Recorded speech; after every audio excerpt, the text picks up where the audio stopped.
Ya, selamat selamat malam, Mbak Gia. Ya, malam. Selamat malam, Romo. Selamat Eh, malam. ya, mohon maaf saya tidak menyalakan video ya, Oke. karena mungkin lagi bekerja. Em, Romo, kuliah Romo bagus sekali. Eh, dan saya terkesan sekali dengan kuliah Romo. Eh, pada tahun 2023 ini, baru saja Romo, Profesor Richard Ellis mendapatkan atau dianugerahi hadiah Gruber, hadiah yang sangat bergengsi untuk bidang kosmologi modern. Beliau, Profesor Richard Ellis, bekerja di Caltech sebagai guru besar di Caltech, gitu, yang terkenal itu, ITB-nya Amerika Serikat. Um, dia tidak mungkin mendapatkan hadiah Gruber atau penghargaan Gruber kalau tidak mempunyai atau Amerika Serikat tidak mempunyai instrumen James Webb Space Telescope yang baru saja diluncurkan pada 25 Desember 2021. Karena sementara ini dunia dan Amerika Serikat masih bertumpu sebelum ada James Webb Space Telescope itu dengan Hubble Telescope yang sudah agak kuno pada zaman sekarang ini. Sebab uh, James Webb Space Telescope ini menggunakan teknologi baru, yaitu teknologi inframerah atau infrared. Dengan teknologi itu, uh, Profesor Richard Ellis bisa melihat, bisa menghitung dengan agak bagus, tepat sekali mengenai seluruh galaksi yang terbentuk 300 sampai 500 juta tahun setelah Big. Ya, seperti kita ketahui menurut kosmologi modern 8 miliar tahun. Jadi sangat awal sekali. Mereka ingin mempelajari apa yang terjadi pada waktu itu, pada sangat awal setelah Big Bang. Nah, dari segi instrumen, jelas yang Romo jelaskan tadi di dalam kuliah, tanpa instrumen ini tidak akan ada, tanpa teknologi ini tidak akan ada kemajuan dari ilmu ini. Secara antropologis, jelas aktivitas manusia dalam hal ini Profesor Richard Ellis yang bisa mengerti, menguasai dengan segala rumus matematika yang saya kira saya tidak mungkin bisa, yaitu sangat tinggi sekali. Dan kemudian dia bisa menyingkapkan sesuatu yang menjadi pertanyaan hakiki bagi kita semua, bagaimana secara ilmiah proses pembentukan daripada alam semesta ini berdasarkan teori yang sekarang memang sudah dibuktikan sampai sejauh ini benar, yaitu teori inflasi dan teori Big Bang yang mendapatkan juga hadiah Nobel. Ya. Nah, pertanyaan saya kepada Romo, sejauh yang saya ketahui teknologi ini ternyata bagus sekali, bermanfaat sekali, tidak ada segi negatifnya sampai dengan hari ini, Romo. Sementara kalau Martin Heidegger banyak menyoroti segi-segi negatif daripada penggunaan teknologi. Nah, pertanyaan saya juga, bagaimana menurut pendapat Romo? Apakah Martin Heidegger masih relevan dengan teknologi modern? Dalam hal ini, konteksnya yang saya pertanyakan adalah kosmologi modern, atau memang harus dipilih-pilih yang mana yang relevan atau tidak relevan di dalam penggunaan teknologi. Terima kasih, Romo. Silakan Romo. Baik, Dr. Sakabadi, terima kasih untuk komentar dan penjelasannya. Pertanyaan kepada saya menjawab seperti ini. Benar, Heidegger memiliki perspektif yang cenderung negatif terhadap teknologi. Itu harus diakui. Ya. Mengapa? Karena menurut Martin Heidegger, saya katakan tadi, teknologi, khususnya teknologi modern kontemporer ini, itu tidak lain tidak bukan perpanjangan dari kehendak untuk menguasai, untuk mengontrol. Karena manusia, saya katakan tadi, esensi dari teknologi modern kontemporer, ya dunia digital, artificial intelligence yang kita hidupi saat ini, menurut Martin Heidegger itu kita masuk dalam kerangka yang disebut Gestalt. Ada struktur yang disebut Gestalt itu, struktur itu yang membuat kita masuk dalam bagian. Jadi kita bukan sentral, tapi kita masuk dalam bagian sistem, katakanlah mesin teknologi. Nah, mesin ini saya katakan itu mendorong kita atau menstimulasi kita untuk mewujudkan kehendak kita untuk menguasai satu sama lain, mendominasi satu sama lain. Dengan apa? Dengan teknologi yang kita ciptakan. Oke, itu poin di situ. Kembali ke contoh yang diberikan. Misalnya, Profesor Richard Ellis ya, dikatakan tadi mendapat hadiah dengan penemuan tentang kosmologi modern itu ya. Bagaimana dalam perspektif Martin Heidegger dia melihat poin ini? Nah, Heidegger akan mengatakan begini, hemat saya, dalam penafsiran saya, kalau penemuan ini membantu manusia untuk membangun relasi yang apa ya, dengan penemuan hal yang baru ini membantu kita untuk mengenal ada kosmologi pemahaman yang lebih besar, membantu kita dengan pemahaman tentang kosmologi modern ini membantu kita untuk hidup ya satu sama lain sebagai manusia sederhananya dengan alam menjadi lebih baik. Nah, itu poin yang mesti kita jaga. Tetapi Heidegger akan mengatakan dalam tanda kutip bahasa yang sederhana dalam karya Martin Heidegger, selalu hati-hati. Hati-hatinya maksudnya mesti Anda melihat atau kita mesti melihat bahwa jangan sampai teknologi, penemuan alat-alat teknologi ini tidak lain tidak bukan adalah hasrat untuk mendominasi yang lain. Negara yang memiliki perkembangan teknologi yang sangat mutakhir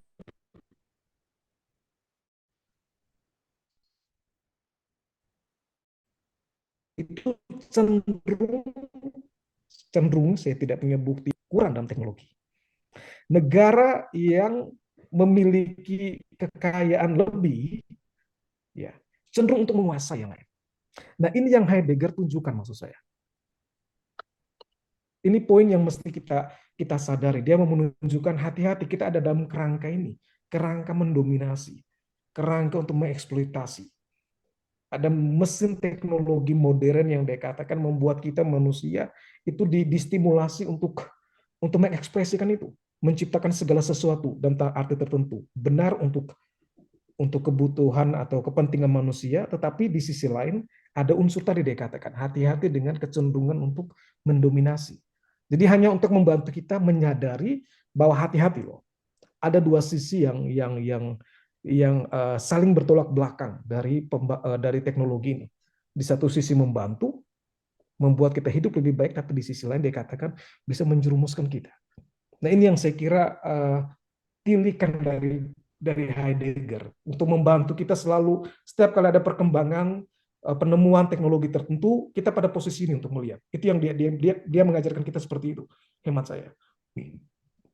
Saya sampai di sini dulu. Semoga bisa menjawab yang dimaksudkan oleh Dr. Sakabadi. Ya, terima kasih, Rom.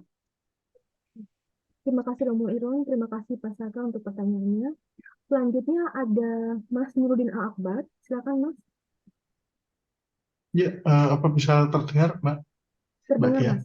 Oh, Terdengar. Ya, terima kasih atas kesempatannya Romo. Menarik sekali pembahasannya. Mungkin ada beberapa hal yang ingin saya tanyakan. Yang pertama, apa sih bedanya Heidegger dengan gurunya dalam gurunya Husserl maksudnya dalam memandang soal sains dan teknologi itu? Apakah ada yang perbedaan fundamentalnya? Atau misalkan Husserl mungkin lebih positif atau bagaimana? Itu yang pertama. Yang kedua, tadi kan dikatakan bahwa ada 3 ciri teknologi itu yang ada apa itu namanya khususnya itu membawa dan memaksa teknologi modern khususnya yang memaksa ya kira-kira semacam itu penyingkapan tapi dalam arti yang memaksa. Nah, apakah Heidegger itu dalam karyanya mengeksplorasi juga tentang teknologi alternatif gitu kira-kira yang bisa keluar dari model memaksa itu? Apakah dia mengembalikan ke masa lalu atau mungkin dia punya teknologi yang reflektif misalkan begitu yang mungkin di zamannya mungkin kayaknya saya nggak tahu ada nggak teknologi yang bisa seperti itu, yang kira-kira teknologi yang bisa seperti seni gitu itu seperti apa ada bayangan. Nah mungkin yang terakhir kalau nggak salah di makalah itu kan dijelaskan tentang Heidegger dan Asia ya. Saya pernah mendengar kalau nggak salah siapa yang mengatakan ya, bahwa Heidegger itu nggak ada kaitannya sama sekali dengan tradisi pemikiran Asia dan lain-lain. Kalau menurut Romo itu gimana ya? Apakah memang sebenarnya ada misalkan apa itu namanya, eh, eh, apa ya, korespon mengembangkan hal, misalkan dia dipengaruhi atau terinspirasi, mungkin bukan dipengaruhi oleh mungkin pemikiran non barat tertentu misalkan gitu. Adakah semacam itu kira-kira? Nah, terima kasih. Ya, silakan Romo. Baik, terkait pembedaan antara Husserl dan Heidegger, ya, tema tentang teknologi. Spesifik tema tentang teknologi, mohon maaf, saya tidak bisa memberi jawaban, ya, karena saya tidak membaca karya Husserl terkait teknologi. Tetapi prinsip umum yang membedakan Husserl dan Heidegger itu titik berangkatnya, ya. Kalau Husserl itu fenomenologi, ya, sedangkan Heidegger ontologi. Itu posisinya jelas. Itu poin pertama. Nah, Husserl itu akan melihat semua penampakan, ya, sebagai jadi kalau fenomenologi itu secara sederhana kita katakan bahwa sesuatu menampakkan diri kepada kita, tetapi sesuatu pada dirinya sendiri itu tetap sesuatu pada dirinya sendiri, atau dalam dalam pemikiran Kant itu kita katakan das Ding an sich itu tetap tinggal di sana. Sedangkan dalam ontologi itu, atau bahasanya Martin Heidegger itu, dia mengatakan persis, dia membahasakan, dia lebih, kalau kita baca Being and Time-nya Heidegger, dia akan menunjukkan versi Heidegger sekali lagi. Heidegger akan mengatakan saya lebih fenomenologis, atau saya lebih fenomenologis radikal, dalam pengertian apa yang menampakkan diri dengan penampakan itu satu dalam dalam dalam pemahaman saya, ya. Jadi kalau dikatakan bagaimana, itu yang saya bisa tunjukkan ontologi dan fenomenologi, saya katakan tadi dia lebih lebih ontologi, lebih menunjukkan esensi dari teknologi. Kalau membaca, saya menafsirkan ini. Kalau membaca dari perspektif Husserl, dia akan melihat bagaimana penampakan teknologi itu, ya, hal-hal hasil-hasil produk teknologi itu menampakkan diri pada kita. Jadi semacam kita mereduksi semua hal yang menampakkan pada kita kembali pada esensi dari itu.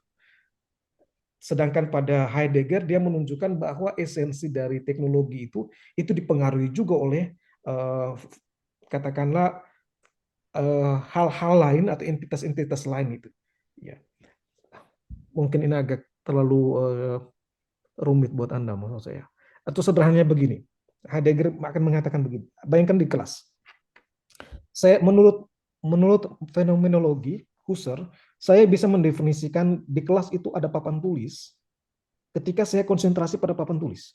Jika saya masuk kelas, saya lihat papan tulis, dan saya melihat papan tulis itu memantulkan, katakanlah seperti itu, menampakkan diri, saya memahami papan tulis itu. Itu fenomena yang datang pada saya katakanlah saya lucuti semua pemahaman tentang papan tulis sampai pada sederhananya, sampai pada pemahaman tentang papan tulis itu sendiri. Tetapi Heidegger akan mengatakan, oh, Anda keliru, Husserl. Saya bisa memahami papan tulis karena saya tahu bahwa kursi, tembok, dan semua di sekitar papan tulis itu ikut membantu saya memahami tentang papan tulis. Itu sederhananya begitu. Jadi ketika bicara teknologi, Heidegger akan mengatakan saya bisa memahami esensi teknologi karena hal-hal yang lain, produk-produk teknologi, itu membantu saya untuk memahami esensi teknologi. Sedangkan fenomenologi Husserl akan mengatakan teknologi itu sendiri, katakan, itu yang menampakkan pada kita. Kurang lebih itu bisa lihat sedikit pembedaannya, ya. Oke. Yang kedua, tadi betul Anda katakan, secara sederhana, ini bahasa teknis yang coba saya gunakan dalam menafsirkan atau membawa bahasa Jerman atau bahasa Inggris dalam pemikiran Heidegger ke bahasa Indonesia. Tidak mudah, tapi kata kerja yang penting bagi saya. Ketika kita bicara teknologi tidak modern, ya, katakanlah teknologi yang dulu, katakanlah Heidegger akan mengatakan itu kita membawa kepada penyingkapan. Jadi unsur membawa, tidak ada kekerasan di sana. Jadi katakanlah dalam ketika orang-orang dulu menggunakan alat-alat teknologi, misalnya bekerja di sawah, mereka ada harmonisasi dengan alam, ya. Tidak menggunakan, katakanlah sederhana, tidak menggunakan pupuk misalnya. Mereka menunggu, bersabar dengan alam. Nah, itu dia maksudkan membawa kepada penyingkapan. Ada harmonisasi di sana. Tetapi memaksa kepada penyingkapan, dia mengatakan bahwa ketika hasil yang seharusnya menurut alam, siklus alam, misalnya setahun kita bisa 2 kali, dan teknologi modern kita memaksa supaya bisa sebulan sekali misalnya. Nah, di sini poinnya yang dia kritik. Anda memaksa alam untuk bekerja dengan itu mendominasi kita. Itu ciri dari, dia katakan, salah satu contoh kecil, ciri dari teknologi modern kontemporer, memaksa alam bekerja sesuai dengan yang kita inginkan. Nah, ini yang mencoba pembedaannya. Maka alternatifnya apa? Tentu saja saya katakan tadi, Heidegger tidak mengatakan kita tolak teknologi, tidak. Tapi yang dia juga tidak menunjukkan harus seperti apa pembangunan teknologi. Dia bukan seorang arsitek, tapi hemat saya yang saya bisa tafsirkan bagaimana pembangunan ya itu tetap bisa, katakanlah bahasa kita, terjadi harmonisasi dengan alam. Nah, ini para insinyur atau mereka yang membangun, mereka mesti bagaimana membangun alam atau katakan membangun jalan misalnya, itu bagaimana bisa merawat habitat yang ada, itu jangan sampai terganggu. Nah, itu yang mesti dipikirkan. Itu saya kira arahnya dari Heidegger seperti itu. Jangan sampai alam yang punya keindahan ya, punya nilai estetika dihancurkan karena ini nilai-nilai ekonomi yang mau kita bangun. Pencarian kode. Itu yang saya kira arahnya ke situ. Kalau Anda katakan teknologi alternatif, dia arahnya ke situ. Bagaimana mencoba membuat harmonisasi kembali. Ya, jangan dipaksa alam bekerja sesuai dengan kepentingan kita, tapi bagaimana kita membangun sesuatu sedekat mungkin menjaga alam, sedekat mungkin tidak membuat orang lain sesama kita manusia itu menjadi objek. Nah, itu juga menjadi poin. Kemudian, poin yang ketiga. Apakah ada hubungan pemikiran Heidegger dengan pemikiran filsafat Asia? Iya. Iya. Sangat dekat konsep pemikiran Heidegger ini dengan pemikiran tentang ketiadaan itu ya. Dalam tradisi ketimuran itu kan konsep tiada dan ada itu menjadi penuh. Ada itu tiada, tiada itu ada. Kurang lebih seperti itu pemahaman tentang being itu, tentang ada dalam pemikiran Heidegger. Ada hubungan pemikiran ini. Saya tidak menunjukkan di sini di mana secara historis dia bertemu dengan pemikiran Timur, tetapi saya kira benar atau ada hubungan yang kuat antara pemikiran Heidegger dengan pemikiran filsafat Timur. Ya. Nah, ini yang membuat agak beda pemikiran Heidegger, sedikit lebih kontemplatif dia, sedikit lebih keluar dari cara berpikir filsafat dan teologi Barat yang sangat mengandalkan rasionalisasi. Begitu saya kira untuk 3 pertanyaan. Terima kasih. Ya, sebentar. Berarti kalau misalkan ada kemudian di Barat, mungkin pasca Heidegger ya ada gerakan environmentalisme, kira-kira semacam itu yang itu berarti sebenarnya kalau ada paralelitasnya dengan kehendak Heidegger tadi untuk ya teknologi dan nano bisa disatukan kembali begitu ya.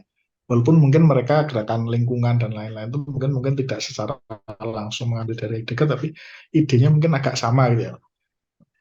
Kalau bicara, kalau Anda masuk dalam sistem ekologi, Anda ada salah satu cabang dalam pemikiran ekologis yang disebut deep ekologi.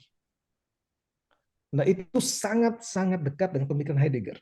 Ya, terkait dengan masing-masing pribadi, setiap hal itu secara intrinsik punya nilainya. Tetapi izinkan saya tarik agak jauh ke belakang. Konsep ini Heidegger mengambil dari pemikir Fransiskan yang bernama John Duns Scotus, yang disebut Hecaetas. Jadi sudah pada abad pertengahan, konsep ini sudah ada. Yang sedikit keluar dari pertanyaan Anda. Persis di sini lemah, persis di sini kurang dalam pemikiran filosofis teologis Indonesia. Sisi filsafat abad pertengahan sering dilihat sebagai masa gelap, padahal enggak. Terang benderang, sangat terang benderang. Dan itu dieksplorasi lebih jauh oleh pemikir-pemikir besar di abad modern dan kontemporer, baik menyambung maupun mengkritik, termasuk Heidegger. Heidegger sangat-sangat menguasai abad pertengahan, sangat-sangat menguasai filsafat Yunani. Karena itu pemikiran dia cukup kuat. Ya. Dia sangat menguasai. Jadi saya mengatakan nilai intrinsik yang Anda katakan tadi atau deep ekologi konsep dalam itu sangat berakar pada pemikiran Frans, menjadi tulisan salah satu tulisan dari Martin Heidegger tentang tokoh ini. Jadi benar Anda katakan itu salah satu nilai intrinsik dari Heidegger membantu juga bagi para pencinta lingkungan untuk menunjukkan bahwa kalau mereka tidak bicara Tuhan sebagai pencipta, mereka akan mengatakan pada semua hal atau pada semua manusia ada nilai intrinsiknya yang tidak bisa tergantikan. Masing-masing kita unik. Ini mesti dipegang oleh masing-masing kita sangat unik. Tidak ada sama persis kita, dan itu yang mesti membuat kita menjadi istimewa. Jadi kalau orang merasa rendah diri karena dia merasa kurang dari orang lain, ini ada hal yang aneh. Anda tidak perlu seorang motivator memberikan dukungan kepada Anda bahwa Anda unik. Anda benar-benar unik. Sangat-sangat unik Anda. Maka di situ kita pegang untuk saling menghargai satu sama lain, bukan untuk saling melihat siapa lebih atau siapa kurang. Terima kasih. Ya, terima kasih Romo. Ya, baik. Terima kasih Romo Iron. Terima kasih Mas Nurul untuk pertanyaannya. Selanjutnya ada Pak Satya Hutagaon. Silakan Pak. Ya, terima kasih. Suara saya terdengar? Terdengar Pak. Ya, baik. Terima kasih Romo atas paparannya. Terkait soal pandangan Heidegger tentang teknologi ini, saya coba memahaminya begini. Baru-baru ini kan kita sedang dihebohkan dengan perkembangan AI ya, Artificial Intelligence. Lalu Elon Musk, salah satu yang getol bicara Artificial Intelligence, saya pernah baca, mungkin dia mengatakan begini, bahwa dia punya percaya diri bahwa Artificial Intelligence bisa mengambil keputusan-keputusan moral. Dan itu kemudian ditegaskan, kemudian itu juga hal yang senada juga disampaikan ketika kemarin kalau nggak salah dalam pertemuan organisasi dunia itu ya, apa ya namanya, itu kan ada semacam simposium di mana dikumpulkan robot-robot begitu 30 yang menggunakan artificial, di mana salah satu robot itu mengatakan bahwa sebagai robot mereka yakin bisa memberikan suatu hal yang lebih baik karena mereka tidak mengenal dapat tidak dipengaruhi bias dari emosi, atau mungkin bisa dibahasakan dari yang kalau Romo mungkin tadi katakan kan soal kehendak mendominasi itu ya, karena kan itu juga bagian dari emosi mungkin seperti itu. Nah, yang pertanyaan saya adalah begini, bagaimana Martin Heidegger memandang kesadaran perkembangan artificial intelligence ini sebagai sebuah bagian dari perkembangan teknologi? Apakah dia akan melihat ini sebagai apa yang juga menjadi tujuannya begitu, sebuah teknologi yang punya kesadaran, sebuah teknologi yang bisa berpikir moral, yang juga punya kesadaran seni, karena di beberapa kumpulan robot yang berkumpul itu ada juga robot yang menggambarkan dirinya sebagai seniman, dia bisa melukis begitu, seperti itu. Apakah ini bagaimana kemudian? Kira-kira Heidegger akan memandangnya seperti apa? Dan kedua juga tadi, ini juga menarik terkait juga dengan tadi Romo bilang kan yang ketika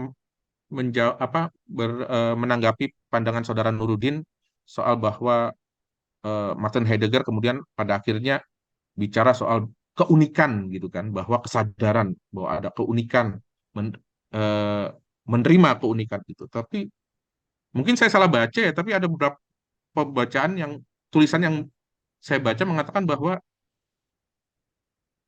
mempertanyakan kenapa Martin Heidegger mendukung Nazi begitu, yang bicara tentang manusia yang bangsa yang melampaui gitu, bangsa yang super lah begitu, seperti itu. Itu mungkin semoga Romo menangkap ya maksud pertanyaan saya seperti itu ya. Ya, terima kasih Romo. Ya. Baik, terima kasih. Baik, terima kasih. Kita mulai dari belakang aja ya, dari keunikan, menerima, dan Nazi. Pro kontra terhadap keterlibatan, harus diakui memang Martin Heidegger terlibat dalam Nazi ini ya. Itu terjadi 1933 ya. 33 sampai 36. Dia terlibat dan dia menjadi rektor di universitas dan membuat sebuah pidato yang mendukung Nazi. Pertanyaannya yang menarik adalah yang mungkin unik juga dan sangat kontekstual dengan Indonesia. Mengapa? Pertanyaannya seperti itu.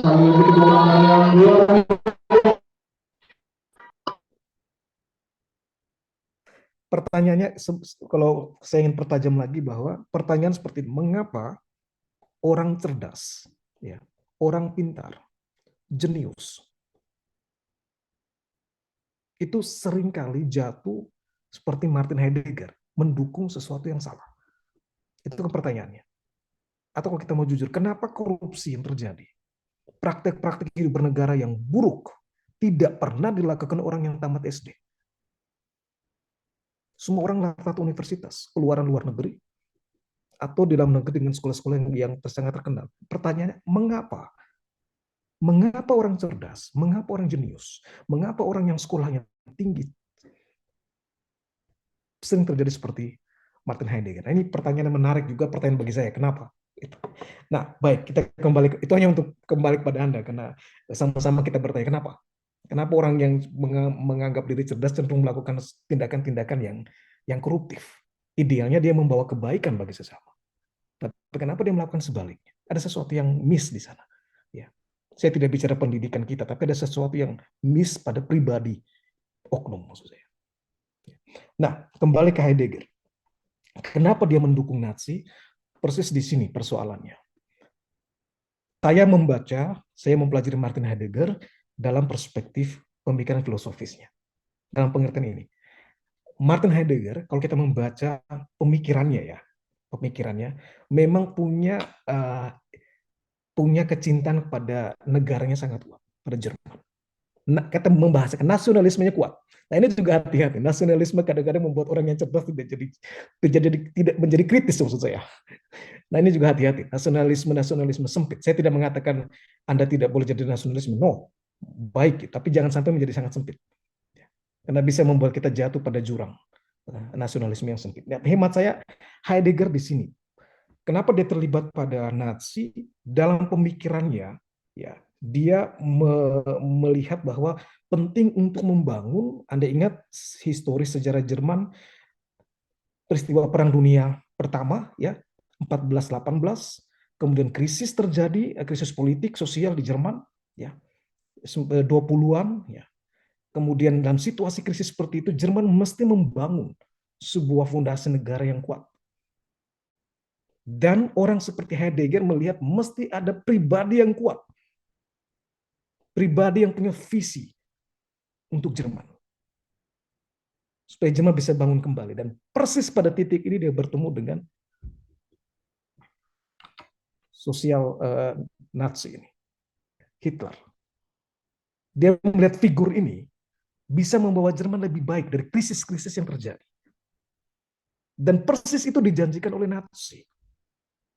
Persis itu yang dipahami oleh Heidegger. Membawa Jerman lebih baik, kebanggaan nasionalisme yang kuat, ini yang mau dibawa. Tetapi dalam perjalanan membangun Jerman yang baik, ekses yang terjadi. Yang kita tahu korbannya itu. Dan persis di sini Martin Heidegger menyesal. Dan ada tulisan-tulisan dia, harus diakui, yang menunjukkan dia keliru.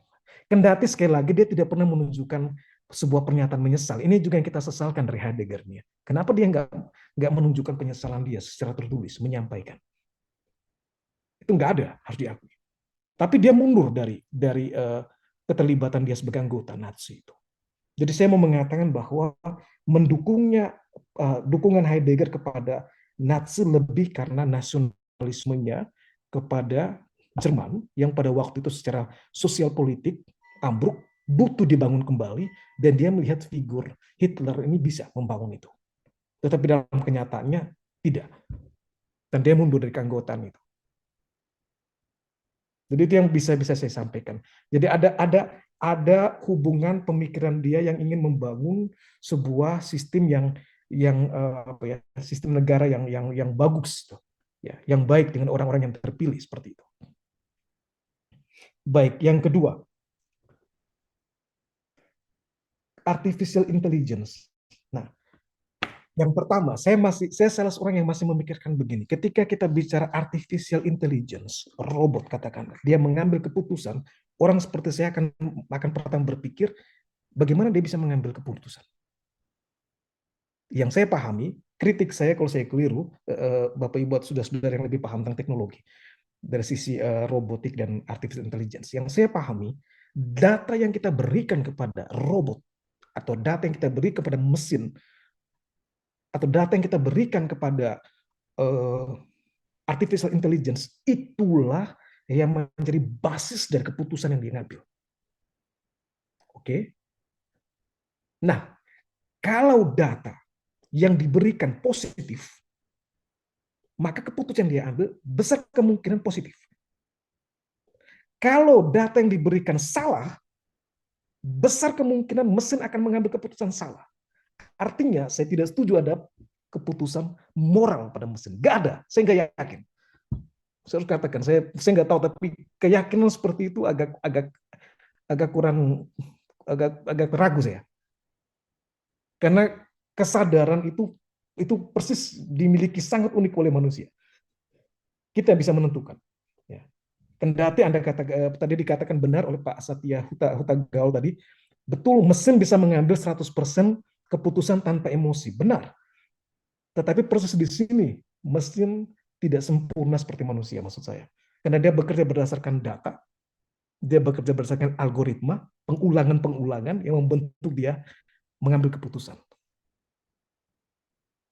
Jadi kalau berakar pada itu, pada pemahaman saya tadi, maka kalau seandainya, bagaimana Martin Heidegger akan melihat, Martin Heidegger akan melihat bahwa artificial intelligence, sekali lagi, poinnya sederhana. Sejauh artificial intelligence membantu kehidupan manusia, membangun relasi antara manusia lebih baik, tidak mendominasi, membantu relasi manusia dengan alam lebih baik, fine, semua baik-baik saja.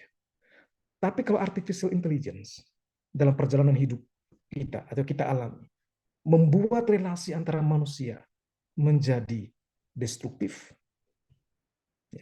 membuat relasi manusia dengan alam menjadi destruktif. Nah, ini persoalannya. Itu yang menjadi poin dari Martin Heidegger. Dia tidak akan mengkritik bahwa jangan membangun artificial intelligence, enggak. Kita mesti melihat bagaimana nih, apa dampaknya. Apakah artificial intelligence dibangun betul dengan motif untuk membantu kehidupan lebih baik? Atau sekali lagi saya katakan, saya salah seorang yang berpikir dengan cara mungkin agak tendensius, tapi saya selalu berpikir dalam perspektif dominasi. Teknologi yang dibangun, itu ada unsur di balik teknologi yang dibangun, ada person-person atau ada kelompok orang yang punya intensi tertentu. Nggak mungkin orang membangun sesuatu tanpa intensi. Dia punya intensi tertentu. Dan intensi atau motif itu dekat, menurut saya, sangat dekat dengan mendominasi, mengontrol. Nah, ini yang persoalannya. Ini yang Heidegger mau tunjukkan, hati-hati. Ya, saya tidak mengatakan tidak boleh artificial intelligence, boleh-boleh saja, tapi Heidegger membantu kita untuk mengatakan hati-hati bahwa di balik robot, di balik artificial intelligence, ada manusia tertentu. Yang dalam tanda kutip kita katakan Tuhan. Dia punya uang, dia punya kuasa, dia punya semuanya. Dia membentuk itu. Dan ketika dia bentuk itu, dia mengatur Anda dan saya sebenarnya. Jadi kita seakan-akan bebas, tapi enggak sebenarnya. Dia ngatur gitu. Twitter, apalagi saya jarang gunakan, tapi Twitter, terus beberapa TikTok misalnya, semua alat itu. Apakah dibuat atau diciptakan dengan begitu saja? No, ada intensi tertentu. Heidegger akan mengatakan hati-hati, intensi untuk mengontrol, mendominasi. Kendati mungkin intensi awal dari orang yang menciptakan mungkin tidak, tapi Heidegger akan melihat hati-hati, ada unsur di situ. Atau pada titik tertentu akan digunakan untuk itu oleh orang yang memiliki aplikasi atau teknologi itu. Jadi itu yang bisa saya jawab terhadap bagaimana artificial intelligence dipahami oleh Heidegger. Sejauh membantu kehidupan kita lebih baik, dia akan oke. Tapi sejauh membuat kita makin terasing dengan diri kita, berelasi yang tidak baik dengan sesama kita atau dengan alam, nah persis di sini yang dikritik. Sekali lagi, Heidegger membantu kita untuk melihat di balik alat-alat teknologi, perkembangan mutakhir, Heidegger melihat atau membantu kita untuk melihat kembali hati-hati dengan motivasi atau intensi untuk dominasi. Ya. Jadi hati-hati untuk menggunakan, katakanlah sederhana, hati-hati untuk mengekspos semua data-data kita, ya, privasi kita di dunia sosial, karena itu akan digunakan untuk menghancurkan kita. Foto-foto yang kita gunakan, kita tempel, pajang dimanapun, bisa aja diganti mukanya, bisa aja diganti suaranya. Nah, itu menghancurkan kita. Nah, proses di situ, Heidegger katakan hati-hati. Jadi poinnya di situ, hati-hati untuk menggunakan teknologi dengan bijak. Begitu yang saya bisa tanggapi, Pak Setia Huta Gaul. Semoga menjawab. Terima kasih. Iya, terima kasih Romo Iron, terima kasih Pak Satya untuk pertanyaannya. Selanjutnya ada Pak Wadi Pasaribu, silakan Pak. Baik, terima kasih Pak Selvi. Selamat Iya, Pak. malam dari Indonesia buat Romo Iron yang saya hormati. Ya, Romo, saya ada beberapa hal yang ingin saya tanya dan saya konfirmasi gitu. Sepanjang yang saya ingat, Romo, karena dari tulisan yang Romo kirimkan tadi itu yang dibagikan, itu dituliskan bagaimana Heidegger itu kembali kepada konsep Aristoteles tentang kausa itu. Nah, sepanjang yang atau sependek yang bisa saya ingat itu, Aristoteles juga memberikan definisi tentang pembagian ilmu. Nah, kita melihat dalam tulisan yang Romo sampaikan, Heidegger juga memberi definisi tentang tekne. Nah, persis mengenai itu, yang saya ingat Aristoteles membagi ada yang disebut ilmu teoritis yang langsung berhadapan dengan ilmu poiesis. Di lain yang dua itu ada ilmu etis gitu, ilmu tengah. Nah, poiesis ini tuh adalah sesuatu yang kebenaran itu tidak perlu, kegunaan itu yang nomor satu. Karena telos untuk pekerjaan teknis itu ada di benda hasil kerja itu. Sehingga tidak peduli siapa yang teknikusnya, asal misalnya berguna gitu dan dianggap baik. Nah, sementara teoritis itu telosnya adalah pada proses. Jadi yang penting itu kebenarannya, kegunaannya tidak perlu. Nah, saya seperti menangkap, kesan yang saya tangkap itu dari klasifikasi Aristoteles ini seolah-olah Heidegger ingin mengubah definisi tekne menjadi definisi teoritikus. Itu yang pertama. Apakah benar seperti itu atau saya salah? Nah, yang terakhir sekaligus mengenai perhadapan antara teknologi modern dengan teknologi kuno. Saya coba membaca cepat tadi apa yang Romo berikan itu.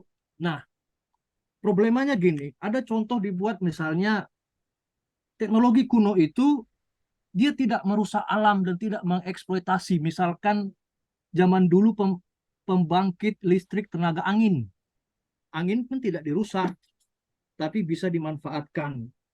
Nah, teknologi sekarang itu dia mengeksploitasi dan dengan itu dia sekaligus mengalami pengerusakan. Lalu muncullah pandangan Heidegger itu mengkonfirmasi Gestel itu benar. Seperti rak buku, manusia dikendalikan oleh teknologi yang dia bangun. Nah, pertanyaan saya coba membuatnya dalam problematik gitu. Artinya, apakah mungkin karena zaman dulu perkembangan teknologi itu lambat. Jadi ada fase di mana perkembangan teknologi itu begitu cepat, itu lebih cepat melampaui perkembangan kesadaran orang. Jadi alatnya muncul duluan, tapi kesadarannya belakangan gitu. Tapi apakah itu bisa divonis karena manusia menjadi terjebak di dalamnya? Kenapa? Contohnya, dalam mengeksploitasi tambang lah. Ini kan paling enak untuk dijadikan sampel. Belakangan mulai muncul klasifikasi sumber daya alam yang bisa dibaharui dan sumber daya alam yang tidak bisa dibaharui.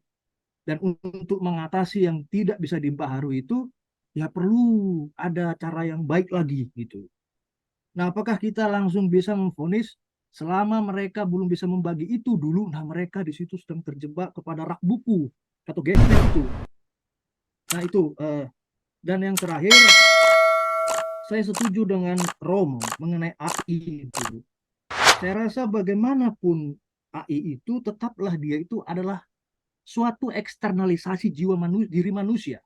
Dia tidak mungkin bisa mengendalikan manusia. Saya rasa itu yang ilusi itu ya. Dalam pandangan yang sederhana mungkin saya coba mengatakan mesin atau AI itu sintaksis, manusia itu semantik. Mesin itu simulasi, manusia itu benar-benar makhluk yang berpikir gitu. Saya rasa itu aja Romo, semoga sehat selalu di sana dan kapan-kapan bisa pulang ke Indonesia untuk bertemu. Terima kasih. Baik. Ya, silakan Romo. Baik, terima kasih. Suara saya jelas ya.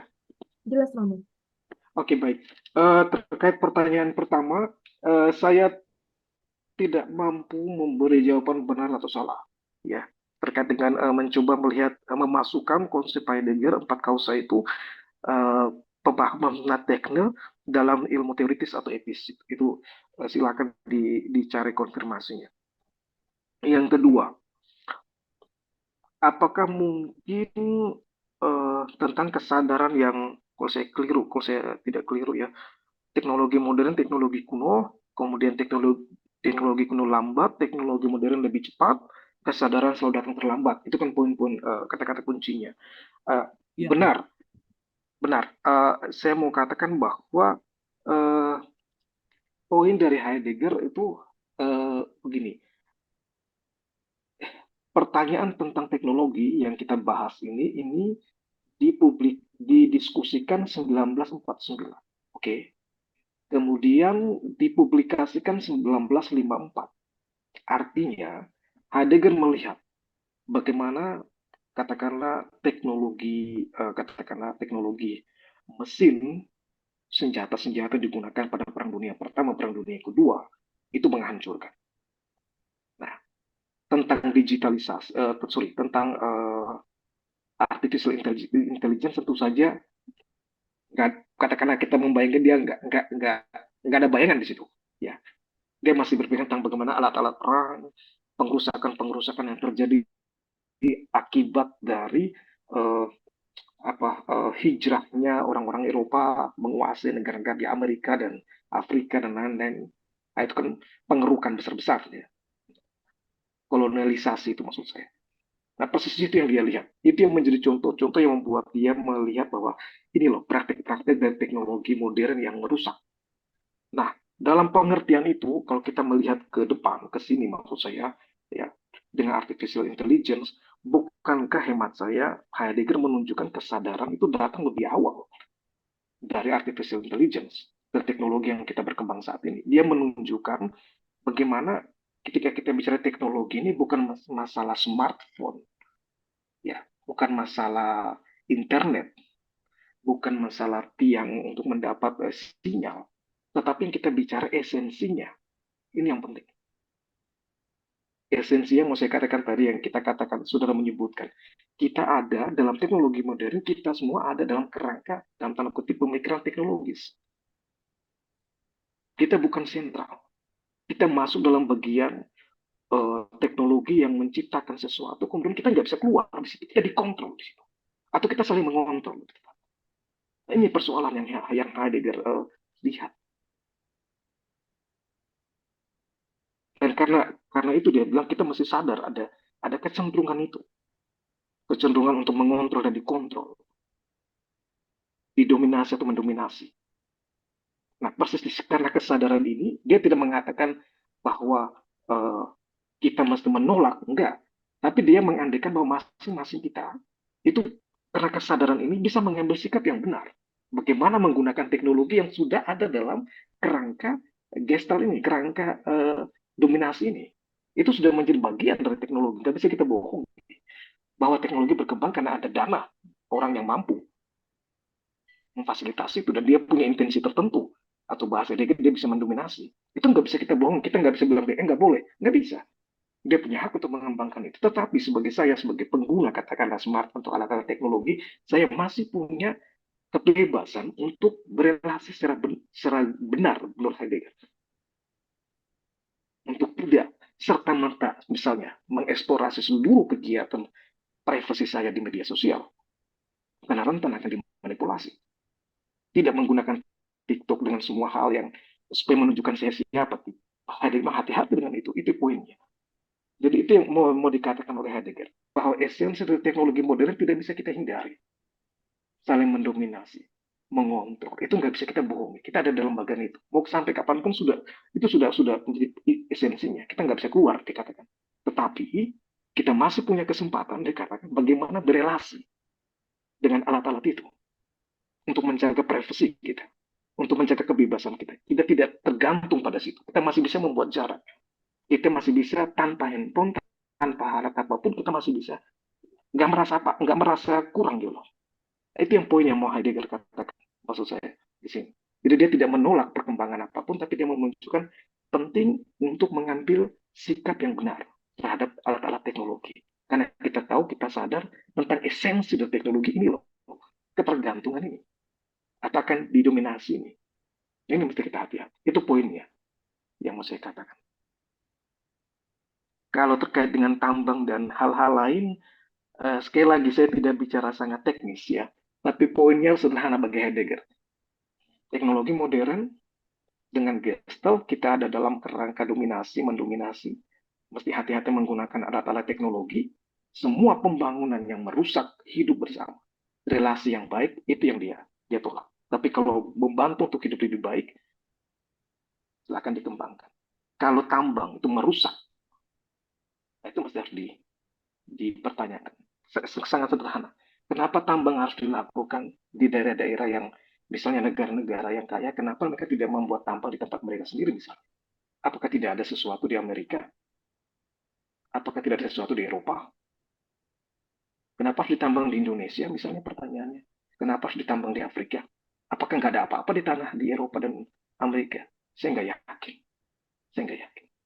Ada sesuatu. Tapi kenapa harus dibuat di tempat lain?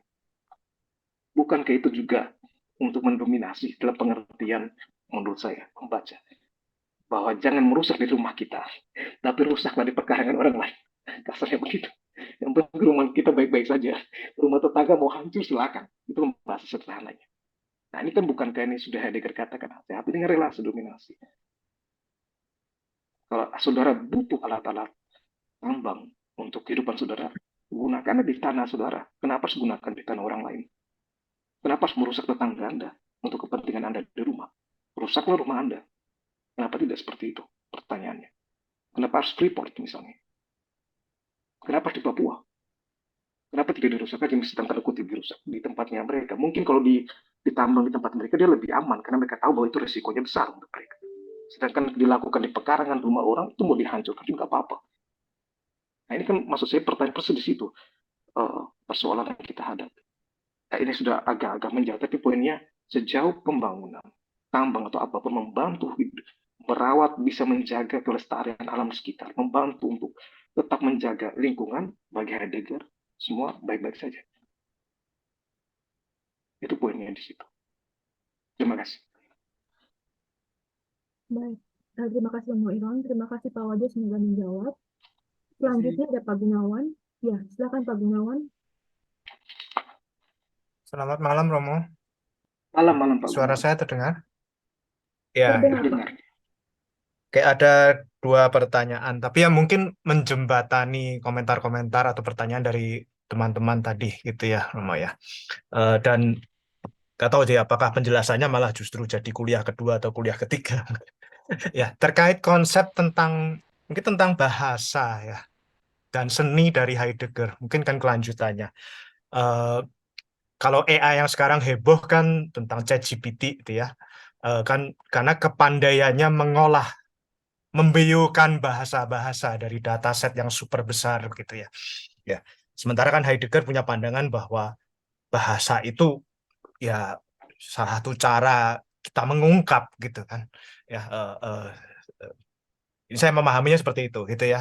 Bahasa itu salah satu cara paling dekat, poesis terdekat ya berpuisi itu ya, kurang lebih sangat awamnya seperti itu ya. Tindakan poetik awal ya ketika kita berbahasa, ketika bayi menangis gitu, ketika itu ya mengungkap sesuatu. Jadi nggak tahu nih apa Romo bisa menjembatani gitu ya, apa pandangan Heidegger tentang berbahasa ini secara sebagai teknologi atau bahasa sebagai pengungkapan belaka gitu ya menurut Heidegger. Karena kan menyangkut yaitu posisinya tentang tekne tadi gitu ya, dan kemudian poesis itu, dan kemudian ke karya dia yang berikutnya gitu kan, yang kalau bahasa Inggrisnya kan The Origin of the Work of Art gitu ya. Ya itu kan ya latar belakang saya arsitek gitu ya, jadi sempat belajar lah beberapa artikel itu gitu ya. Tapi ya jangan mention dosa-dosa arsitek ya terhadap pembangunan Roma ya. Jadi itu satu ya, tentang berbahasa, tekno dan poesis itu mungkin ada kaitannya. Kedua adalah tentang ya ya cycle memaksa itu tadi ya. Tadi sebenarnya sudah terjawab sih oleh Romo, udah setuju gitu ya, tentang contoh tentang sosial media begitu ya. Ya kita menciptakan, dia kemudian bisa berbuat baik, dia bisa digunakan secara buruk segala macam ya. Sosial media ketika muncul dia dijanjikan akan mengubah relasi manusia gitu ya. Kasus-kasusnya muncul, Arab Spring dan seterusnya gitu ya, pembebasan dan seterusnya, tapi ya kemudian juga melihat polarisasi di dalam pemilu-pemilu dimanapun begitu dan seterusnya. Jadi kan memang cycle itu mungkin kalau menurut opini saya sih akan terulang gitu dengan AI ini dan seterusnya gitu ya, karena memang teknologi ini kan memang diciptakan oleh sebagian orang saja begitu yang punya kontrol gitu ya. Meskipun mereka mengaku, kalau kita lihat di YouTube ya, ke CEO siapapun itu yang AI itu yang banyak, mereka mengaku mereka pasang kendali gitu ya, sensor dan seterusnya segala macam terhadap mesin-mesin itu. Tapi ya poinnya ke yang pertama tadi, ketika teknologi itu sudah mulai masuk ke kemampuan berbahasa gitu ya. Kemampuan berkesadaran mungkin masih lama ya Roma ya, mungkin masih utopisnya gitu ya. Jadi tetapi kemampuan berbahasa yang kemudian kemampuan berekspresi ya, meniru gambar, mengolah foto dan seterusnya gitu ya, sebagai kemampuan mengungkap gitu ya. Atau ya kemudian ya ketika mengungkap ya kemudian rentan manipulasi gitu ya, jadi baudrillard seperti itu ya, image dan seterusnya. Ya mungkin circle-nya akan terjadi dan mungkin baru break ketika dia memang sadar, oh saya ciptaan yang mau diapain nih gitu ya. Mungkin novel Frankenstein itu ya, ilustrasi paling gitu ya, itu sudah dari 100 tahun lalu gitu kan. Ketika diciptakan terus, oh esensi saya apa nih ya, kalau dia sudah bertanya itu mungkin baru timbul masalah nih gitu ya. Si Frankenstein itu pengen punya pasangan dan seterusnya, memberontak ke tuannya dan seterusnya. Mungkin gambarnya seperti itu, tapi itu mungkin cycle ya, sampai teknologi bisa break cycle itu gitu. Mungkin itu aja Romo, tolong komentar atau ya. Baik, terima kasih. Yang pertama terkait arsitek, saya komentari dulu. Ini tidak dalam pengertian mengkritik pekerjaan tertentu, tidak. Tapi malah menarik sekarang misalnya pembangunan dilakukan dengan mencoba merawat kan harmonisasi yang sudah ada kan, itu yang penting ya. Saya mungkin salah satu poin yang menarik dari Heidegger bagi arsitek itu ya, itu pembangunan juga sebuah seni kan bahasanya. Jadi tidak hanya begitu saja dibangun dan merusak yang lain, tapi ya, tapi dalam pengertian bagaimana pembangunan itu juga punya seni, ada harmonisasi dengan lingkungan di sekitar. Jadi tidak ada maksud untuk kemana nih arah pekerjaan tertentu. Yang kedua, tekne dan poesis. Baik, dalam pemahaman tekne, ya kata tekne dalam pemahaman teknologi dalam Heidegger itu dikatakan bahwa ada dua hal yang penting kita lihat tadi. Kalau teknologi sering dipahami atau tekne itu sering dipahami keterampilan membangun sesuatu kan, smartphone, menciptakan sesuatu itu teknologi. Tapi yang kita lupa dalam kata pengertian asal terminologi tekno dalam bahasa Yunani itu juga berarti seni. Estetika itu juga teknologi. Itu yang kita lupa. Itu yang dimaksudkan Heidegger. Lalu apa pentingnya, dia katakan? Apa pentingnya pertanyaan kita? Apa penting sih pemahaman teknologi dan pemahaman poesis? Dia katakan ketika kita punya pemahaman teknologi itu poesis, maka ketika kita membuat sesuatu, smartphone atau apapun, kita akan melihat dengan ada sisi saya katakan tadi, ada sisi seni kekaguman tertentu, tidak merusak gitu loh. Itu poinnya. Jadi sisi itu yang kita lupa. Bahwa pembangunan-pembangunan yang kita bangun jangan sampai hanya untuk mengejar utilitarisme. Tapi dia punya seni, dia punya nilai di sana. Itu yang Heidegger tawarkan, tunjukkan. Kita mesti kembali pada pengertian itu. Yang dia katakan itu dilupakan teknologi saat ini. Di pembangunan merusakkan banyak hal, tetapi melupakan sisi ini. Sisi kekaguman terhadap alam. Ya, jadi orang membangun, orang merusak aja alam, tidak ada lagi rasa kagum terhadap alam ini. Atau orang membangun terus merusak atau merugikan kepentingan orang lain, itu tidak jadi menjadi hal yang mengganggu dirinya. Karena pragmatisme, utilitarisme. Ya. Tapi kalau orang punya sisi poesis, dia sebelum membangun sesuatu, dia tahu akan mengorbankan orang lain, dia akan berpikir lagi. Aku dia membuat cara lain. Tentu saja mungkin dari segi finansial atau segi apapun, dia akan punya risiko lebih. Tapi bagi Heidegger poinnya di situ. Itu yang kita lupa. Sehingga memang ada hubungan teknologi dengan poesis. Menurut Heidegger itu. Di sisi itu yang mau ditunjukkan. Apapun yang kita bangun, ada seninya. Dan seni yang paling bagus adalah menciptakan kehidupan bersama yang baik. Nah ini seninya. Apapun profesi kita. Ini seni yang mau kita bangun. Entah kedokteran, entah Romo, entah arsitek, entah apapun. Semua itu seni yang kita bangun adalah membuat kehidupan lebih baik. Relasi yang lebih baik. Kita tahu relasi dengan sesama bagaimana. Kita tahu relasi dengan alam bagaimana. Kita tahu bagaimana berrelasi dengan kita Tuhan bagaimana. Itu kita harus tahu. Gitu. Nah itu seni. Dan itu yang kita lalai menurut Heidegger. Kita hanya mengejar pembangunan dalam segi keterampilan tadi. Membangun mall, membangun apa semua, mau merusak alam bukan merusak. Nah ini yang menjadi soal. Nah, itu poin pertama yang bisa saya komentar. Poin kedua, betul ini lingkaran ya. Sekali lagi, Heidegger tidak menolak teknologi. Tidak. Dan dia hanya mau menunjukkan kita ada dalam rangka ini. Lingkaran ini. Kita nggak bisa keluar. Harus kita katakan, kita nggak bisa keluar. Saya nggak bisa hidup tanpa menggunakan handphone, smartphone. Nggak bisa. Saya pasti harus gunakan. Tetapi, apa yang bisa kita ambil atau kita petik dari pemikiran Heidegger? Kita mesti punya kemampuan bahasa kita untuk jangan sampai tergantung pada barang ini. 24 jam, 48 jam dengan handphone, itu nggak masuk akal. Atau ketika kita meninggalkan handphone, kita merasa sesuatu terganggu dengan diri kita. Nah ini yang menurut Heidegger, hati-hati kita masuk dalam perangkat Gestalt ini. Struktur diri kita tuh masuk dalam barang itu. Itu yang dia kritik. Kalau kita bisa mengambil jarak terhadap smartphone, kita mengambil jarak dari hasrat untuk menunjukkan privasi kita di media sosial. Supaya tidak dimanipulasi oleh orang lain, tidak menunjukkan apa, tidak digunakan oleh orang lain salah-salah. Nah, kemampuan-kemampuan itu yang Heidegger katakan, kesadaran kita muncul. Jadi, saya tidak mengatakan jangan gunakan alat teknologi, tidak. Heidegger tidak katakan seperti itu. Tapi kita sama-sama sadar malam ini, di balik barang-barang atau hal-hal teknologi, itu ada esensinya, ada logika. Menguasai dan dikuasai. Bicara artificial intelligence, bicara kosmologi modern, bicara semua pembangunan atau teknologi apapun, Anda mesti ingat di balik itu ada manusia tertentu, ada kelompok tertentu.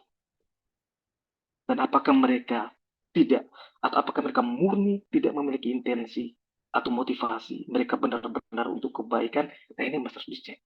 Tapi dalam sejarah, siapa yang menciptakan, dia mendominasi. Siapa yang mempunyai, dia yang mengontrol. Nah ini yang Heidegger katakan, mesti menjaga. Mesti hati-hati. Gunakan dengan bijak.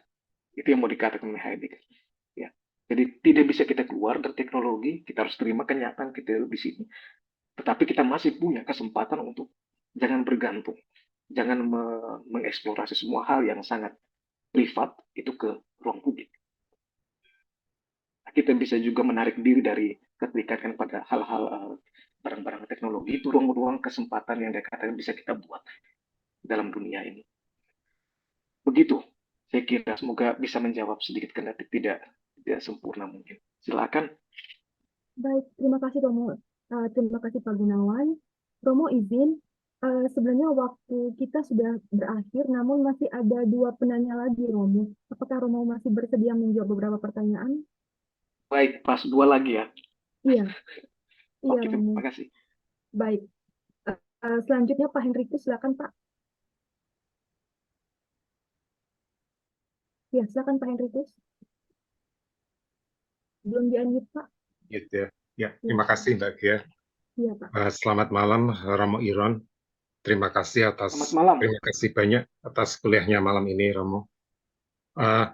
Pertanyaan saya sebetulnya sudah disampaikan oleh Romo Iron tadi, sudah dijelaskan, juga sudah ditanyakan oleh rekan-rekan yang lain. Cuman sekarang pada saat ini fenomena teknologi yang sangat mendominasi di seluruh dunia ada teknologi gadget ya Romo ya. Kita smartphone semua orang punya ya, dari semua lapisan semua menggunakan smartphone. Menurut Romo mungkin juga dikontekskan dengan teorinya Heidegger, konsep dan teori Heidegger. Menurut Romo kira-kira penggunaan teknologi smartphone itu sepertinya merubah perilaku sosial ya Romo. Khususnya kalau saya melihat orang-orang zaman sekarang itu misalnya berlalu lintas mereka serba cepat dan emosi, kelihatan emosi. Itu sepertinya barangkali terpengaruh oleh aspek instan dari smartphone. Ya. Apa-apa semua mereka serba cepat, mendapat informasi yang cepat dan mudah dan cepat, sehingga sepertinya perilaku khususnya anak-anak muda itu mereka juga cenderung ingin serba cepat dan sepertinya kurang etika sosialnya berkurang. Nah, menurut pendapat Romo, apakah hal ini juga pernah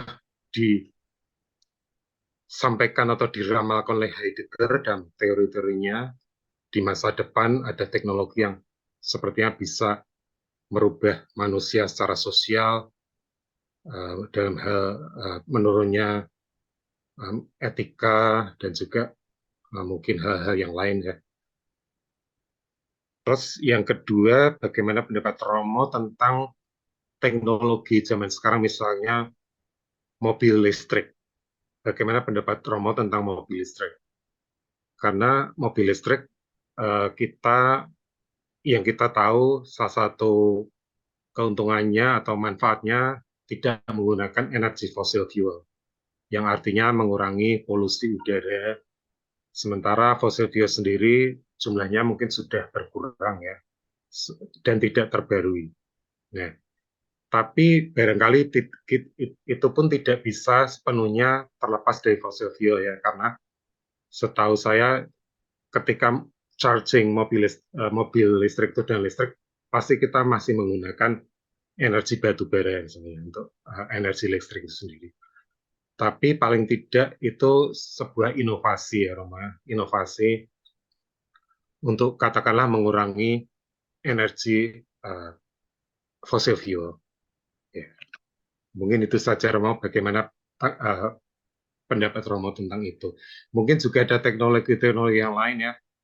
Saya tadi melihat di video di grup filsafat itu ada yang di luar negeri itu yang mengirim makanan pizza Domino itu menggunakan juga bisa terbang gitu kayak di film-film ya. Tidak menggunakan kendaraan motor, mobil, tapi terbang gitu ya. Nah itu nggak tahu itu pakai mesin apa, bahan bakarnya juga apa gitu. Itu saja Romo, terima kasih. Selamat malam. Silakan Romo. Baik, selamat malam. Terima kasih. Apakah hubungan antara perilaku sosial dan teknologi, alat teknologi smartphone misalnya? Benar, Heidegger sudah menunjukkan itu. Sekali lagi, yang ditunjukkan dari pemikiran Heidegger ini konsep besar ya. Konsep besar dalam pengertian dia bicara tentang dominasi, eksploitasi, kontrol. Ya, ini kata-kata kunci dalam teknologi modern kontemporer. Jadi smartphone misalnya ketika digunakan dalam kacamata saya sudah diramalkan oleh Heidegger bahwa itu sebenarnya kalau kita gunakan secara tepat, Anda mau belajar menggunakan YouTube, bahan-bahan sumber, tidak jadi soal, tidak jadi persoalan. Tetapi ketika smartphone digunakan untuk hal-hal yang buruk, ya, untuk hal-hal yang tidak produktif, Anda terpenjara di situ, atau kita terpenjara di situ. Itu dalam relasi kita dengan handphone. Kita terperangkap ketika kita menggunakan dengan cara yang salah, ya, mencari informasi yang keliru, merusak diri kita sendiri. Hal kedua, smartphone itu juga bisa mengubah hidup kita ketika, sekali lagi, saya katakan tadi, smartphone ini atau aplikasi apapun itu dimiliki oleh kelompok tertentu. Ya, ada orang di belakang semua ini. Saya katakan tadi, dia kalau orang ini punya intensi yang baik, ya, untuk membuat alat ini untuk membantu orang, tapi dia nggak bisa kontrol. Kan saya katakan tadi dalam pembuatan Heidegger, ketika orang ini menciptakan seakan-akan dia seperti Tuhan, membuat dengan artificial intelligence atau apapun seakan-akan dia bisa mengontrol, tapi dalam logika Heidegger dia juga masuk dalam konsep Gestalt tadi. Dia terperangkap di situ juga. Apa maksudnya? Artinya ketika dia menciptakan sesuatu yang awalnya dia rasakan baik, smartphone supaya orang bisa berkomunikasi, supaya bisa menggunakan, tapi dia tidak bisa mengontrol ketika pengguna menggunakan smartphone untuk mencari informasi bagaimana membuat bom. Dia nggak bisa memblokir itu. Jadi artinya pencipta, pemilik dari smartphone atau apapun itu, dia nggak bisa buat apa, dia nggak bisa mengontrol. Padahal dia yang kita harapkan dalam tanda kutip Tuhan dari seluruh hal yang kita miliki. Nah ini persoalan. Maka benar ada hubungan yang dekat antara perubahan perilaku dengan smartphone ini. Nah, di mana letak posisi Heidegger? Heidegger menunjukkan, ya Heidegger tidak bicara etika, tapi dia menunjukkan bagaimana ketika kita tahu bahasanya Heidegger bukan etika, bahasa Heidegger sadar bagaimana kita berrelasi yang tepat dengan membahasakan secara sederhana. Kita tahu bagaimana berrelasi yang tepat dengan Tuhan, kita tahu berrelasi tepat dengan manusia, kita tahu berrelasi yang tepat dengan alam, kita tahu berrelasi yang tepat dengan smartphone, kita akan baik-baik saja. Itu yang penting bagi Heidegger. Terkait dengan teknologi, dia katakan, ingat bahwa esensi dari teknologi ini, Gestalt itu cenderung untuk menguasai, memanipulasi, mengeksploitasi. Jadi kita mesti ingat ini, menurut Heidegger. Oleh karena itu, ketika menggunakan smartphone misalnya, hati-hati untuk jangan masuk dalam logika ini. Gunakanlah smartphone untuk hal yang baik, untuk gunakan untuk hal-hal yang positif. Jangan untuk mendominasi orang lain, atau jangan juga memberikan diri didominasi oleh orang lain dengan profesi yang kita berikan kepada gawai kita atau hal-hal yang berdiri sosial dalam internet. Ini yang dimaksudkan oleh Martin Heidegger. Kemudian tentang mobil listrik, sekali lagi poin yang menarik bagi saya bahwa Heidegger menunjukkan kalau pembangunan selaras dengan alam, mencoba untuk merawat alam, berguna untuk manusia dan tidak merusak, silakan digunakan, silakan dikembangkan. Tetapi kalau dia merusak alam, merusak relasi kita satu sama lain, nah ini yang menjadi soal. Jadi kalau mobil listrik misalnya itu membantu menjaga alam lebih baik, membantu orang bisa membangun hidupnya lebih baik, Heidegger pasti akan setuju di situ. Jadi soal. Itu yang bisa saya sedangkan hal-hal lain terkait dengan tadi kendaraan yang bisa membawa makan apa semua itu saya nggak terlalu paham. Ya. Tapi yang poin yang bagi saya paling penting, Heidegger akan menunjukkan yang paling penting adalah bagaimana kita, saya dan Anda berrelasi dengan alat-alat teknologi. Ini yang penting. Secanggih apapun alat itu, kalau kita tahu bagaimana menggunakannya dengan benar, hidup kita akan baik-baik saja. Atau akan bahagia, bahasnya Heidegger. Tapi kalau kita tidak tahu cara berrelasi yang tepat, nah ini jadi soal. Nah, ini yang poin yang bagi saya penting untuk dalam pemikiran Heidegger. Begitu. Baik, terima kasih Romo. Terima kasih Pak Hendrikus.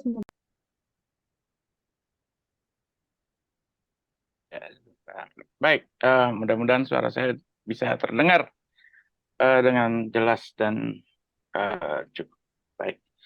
Terima kasih Romo sudah presentasi dan juga sudah menjawab beberapa pertanyaan tadi, di mana saya sudah menangkap esensi daripada apa yang disampaikan oleh Heidegger, korelasinya nanti dengan teknologi. Teknologi ini ternyata dia membutuhkan energi. Dan energi yang digunakan itu adalah baterai, seperti gadget, mobil listrik, di mana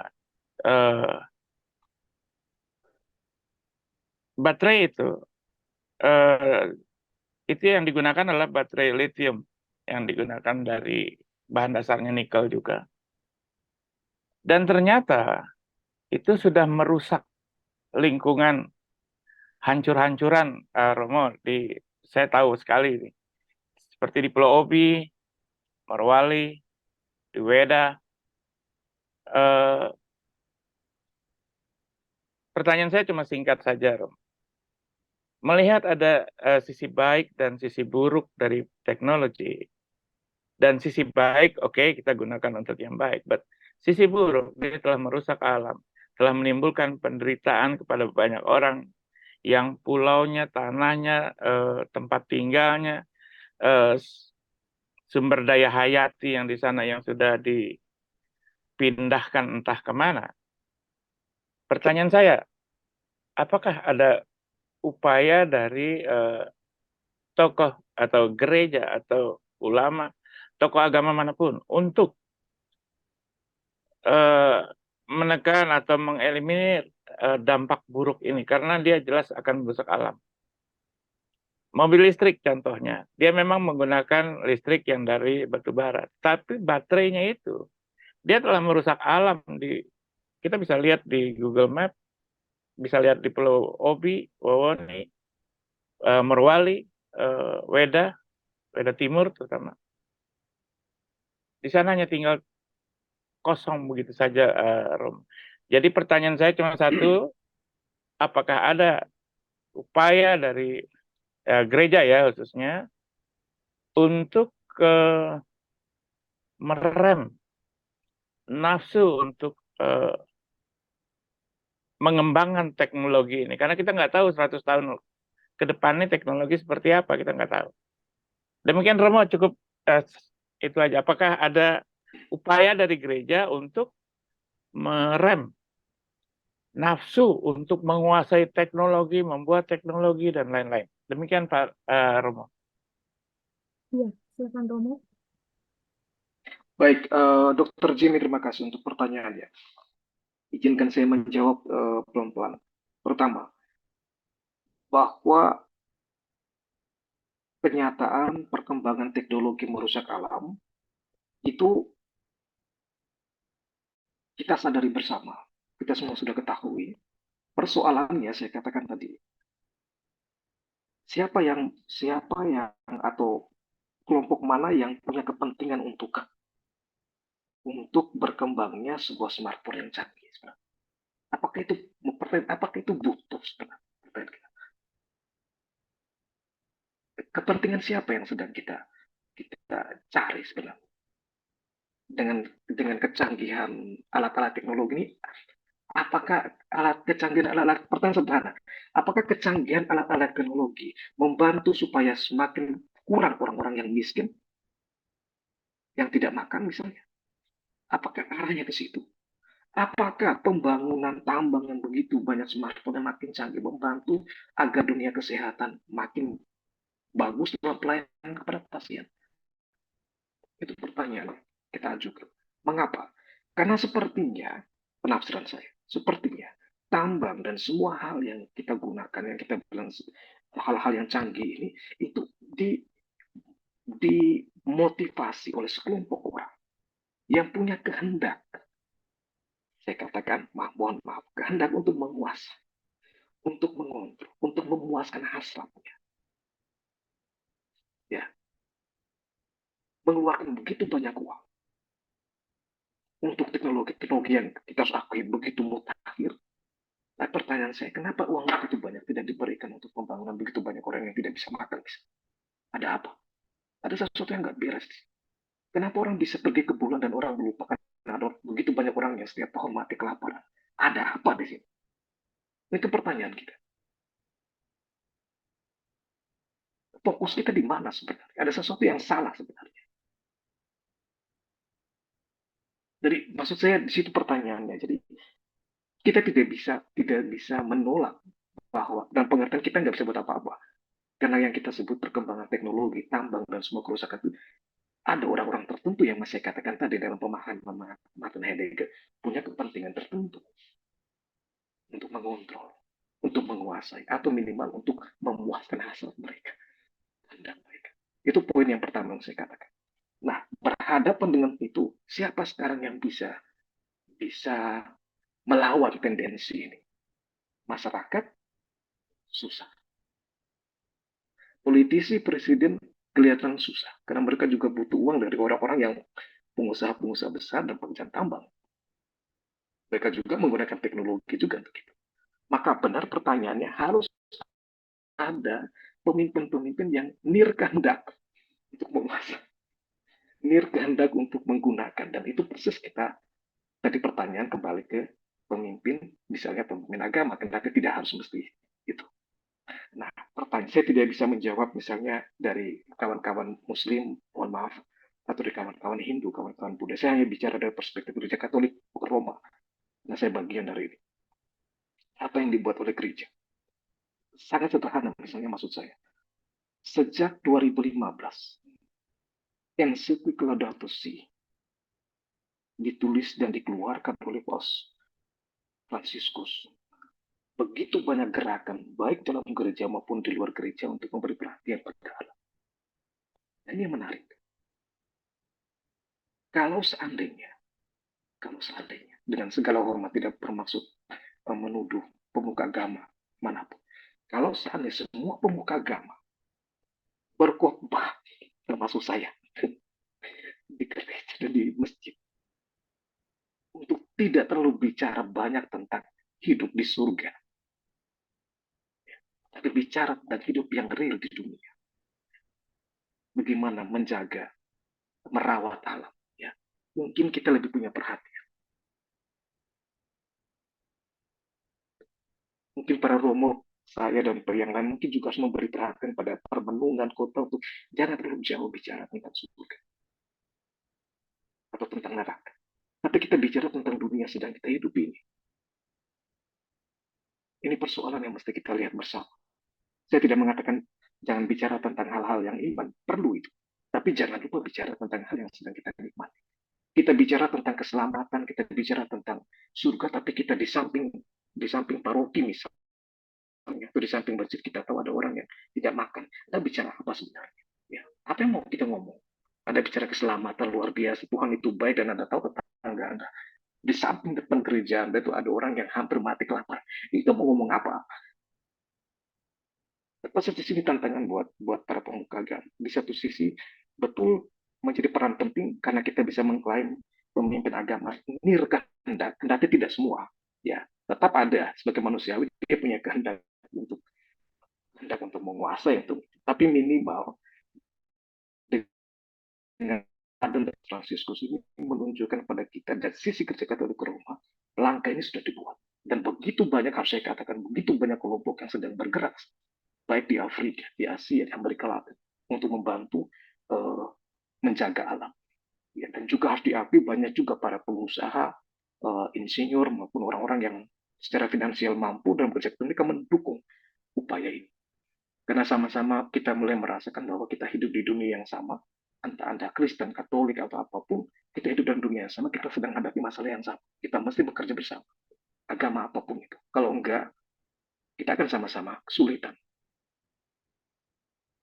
Jadi kalau mau saya katakan pada akhirnya ya, kalau mau saya katakan pada akhirnya sebagai kesimpulan ya, mohon maaf Mbak Apriana Gia, lebih awal saya ngomong. Kalau boleh saya katakan apa yang bisa disimpulkan dari pemikiran Martin Heidegger? Dia berharap saya katakan tadi, Anda menangkap bahwa kita hidup dalam dunia teknologi yang tidak bisa kita hindari.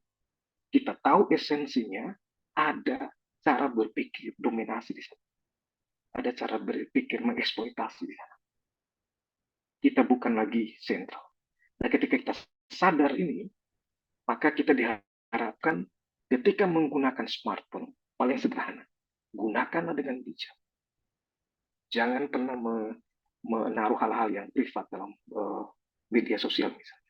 Gunakan juga dengan bijak alat-alat sosial untuk kebaikan bersama. Jangan forward hal-hal yang buruk pada orang lain. Nah, ini persis yang poin yang mau diharapkan Heidegger. Kita sadar itu ada bahaya, gunakanlah dengan baik. Itu yang saya kira bisa secara sederhana bisa saya sampaikan dari penutup untuk kuliah ini. Terima kasih banyak. Mohon maaf kalau saya banyak bicara.